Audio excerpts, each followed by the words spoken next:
All right, everybody. Good afternoon. Hope you guys are doing well. We're waiting for this injury report that should come out in the next hour and a half, 2 hours or so. But before we get there, let's open up the conversation of college football prospects to keep an eye on.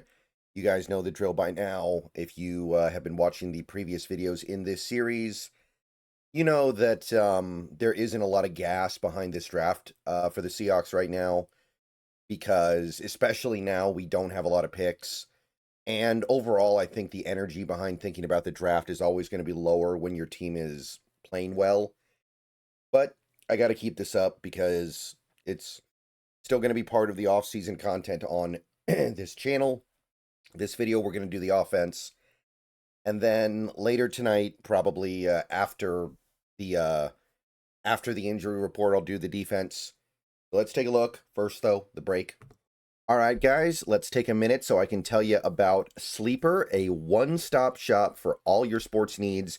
You can celebrate and chat on sports games in real time with other users. You can get the fastest scores, blazing fast sports news and sports alerts right at your fingertips. And of course, you can use Sleeper to play in fantasy leagues and win real money on picks contests. This is the way sports were meant to be enjoyed together. So download Sleeper today.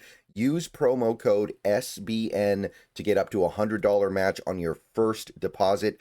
And you can pair that with another promo they have right now where you can get a $20 entry free with no deposit required. So get both of those things going. Terms and conditions apply. See Sleeper's terms of use for details. Currently operational in over 25 states and growing. So check out Sleeper today. Get to it and go have some fun with sports this year.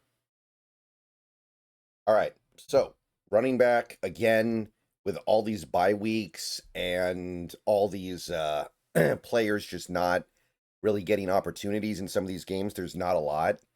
You got Nicholas Singleton, the Penn State guy. Penn State having a real bad season, but Singleton doing his job. 3 touchdowns, over 100 yards from scrimmage on 13 touches. 67.1 PFF grade.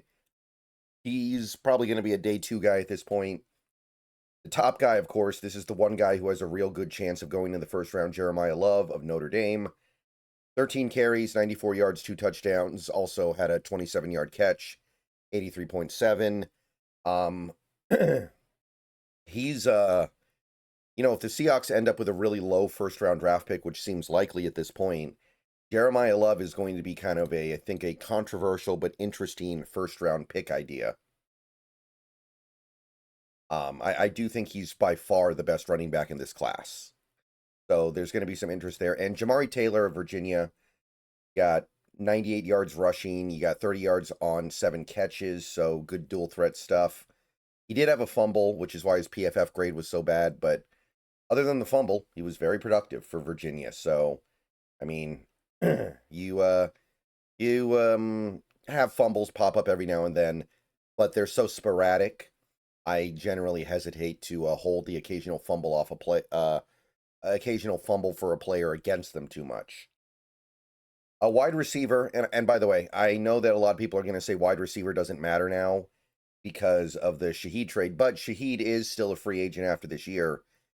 So until he's secured beyond 2025, I think we got to at least keep this conversation in mind, this possibility in mind.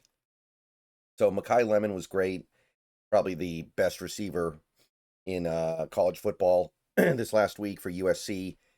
11 catches and a 4-yard touchdown run, 161 yards through the air, 90.4. Guy's starting to push his way up into that first round, no problem. We'll get back to the rest of the receivers after I tell you a little bit about my dad. Hey everybody, Seahawks Brendan Nelson here to show you some really cool steel art for the 50th anniversary of the Seahawks and a Mariners medallion too, like the ones pictured above my head. My dad, aka Metal Hawk, has met over 300 Seahawks, dozens of Mariners, and some Sonics in his time, and now he's making unique steel art, special edition, and it can be yours for a donation directly to Fans for Good. Click the Facebook link down below for complete instructions. Back to the video. All right, next receiver, KC Concepcion. For A&M, only 4 catches, but 84 yards and a touchdown. Also had 2 jet sweep carries for 8 yards.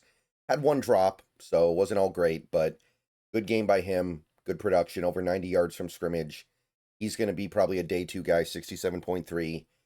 Eric Singleton, we've talked about him a lot already this year. He had a good productive day. 11 catches, 102 yards and a touchdown. Also had a carry for 2 yards, 70.3. This guy's coming on strong here at the end of the year. Malachi Fields for Notre Dame. Notre Dame's obviously much better known for their rushing attack. But wide receiver, Malachi Fields, he's coming on strong here. 4 catches, 97 yards, 84 PFF.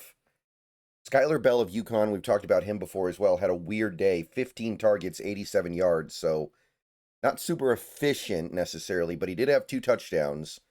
And 11 catches will get you some credit. 69.7 PFF grade.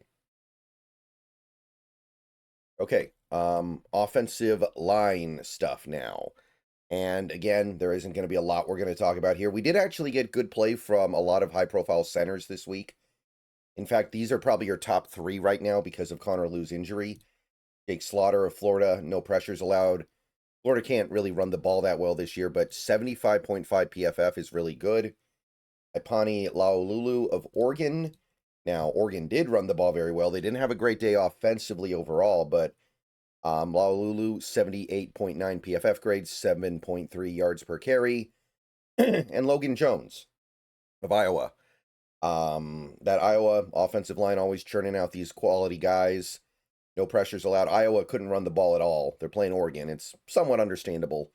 But 76.3 is going to get you, it's going to count for a lot in a video series like this. So not bad by the centers this week, which was nice because with Connor Lew out, it felt like the talent pool had diminished so much.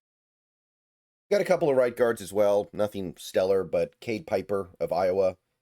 Again, Iowa couldn't run the ball at all, but Piper played a pretty decent game. No pressures allowed, 64.3. And Jaden Roberts. He's, according to the aggregate, he's like a 6th round pick now, I think. So he's really starting to slip down there because of all the games he missed, but I still like him. It is worth noting Alabama has no running game this year, so that's got to be a strike against him, but they loved his pass protection, 62.4. And that is it for the offense this week, people. So those are some of the guys that are growing on me as time goes by here. Those are the guys who stood out this most recent week. I'll see you guys later. We're going to do the defense tonight.